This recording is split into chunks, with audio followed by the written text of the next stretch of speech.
Goeiemôre Project Homegrower, Stefan die rooi baard Aquaponics boer hier so alweer. 'n Ander video vandag. Ons van die groente praat nie. My boksak het geskeur.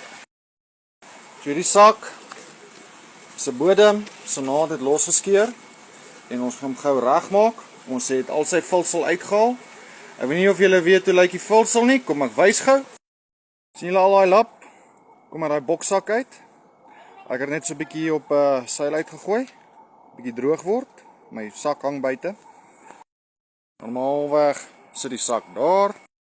So wat ek gedoen het, ek het die omtrek van die sak gemeet en daai wiskundige formule op skool wat ons nooit opgelet het nie, moes ek nou gebruik om die deursnee uit te werk.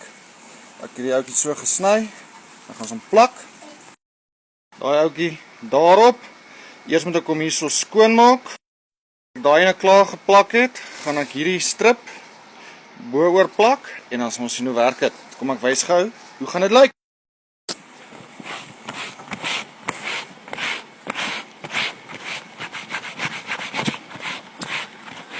Net al die gom afval, want ek het hom 'n tydelike fix gemaak met daai duct tape en nou sit hierdie gom hier so en dan gaan nie lekker kan patch, dan sal die gom op die gom moet plak nie.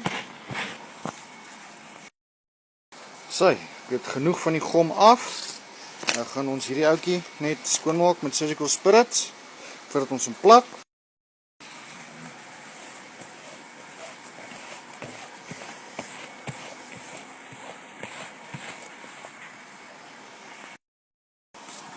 So net om die cover op te gom presies bietjie makliker te maak, die punt net opgestop met 'n bietjie skadunet wat rond gelê het.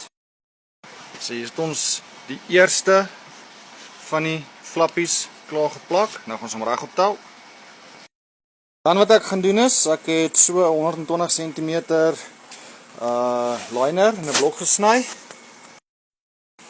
Ons gaan hom dan opgom, smeer met gom en dan laat hy 50-50 bo oor die flappies en dan die bodeel van die sak plak. So ons gaan basies so dwars rol, reg rondom plak. Basies so iets. So kom ons smeer hom gou gom.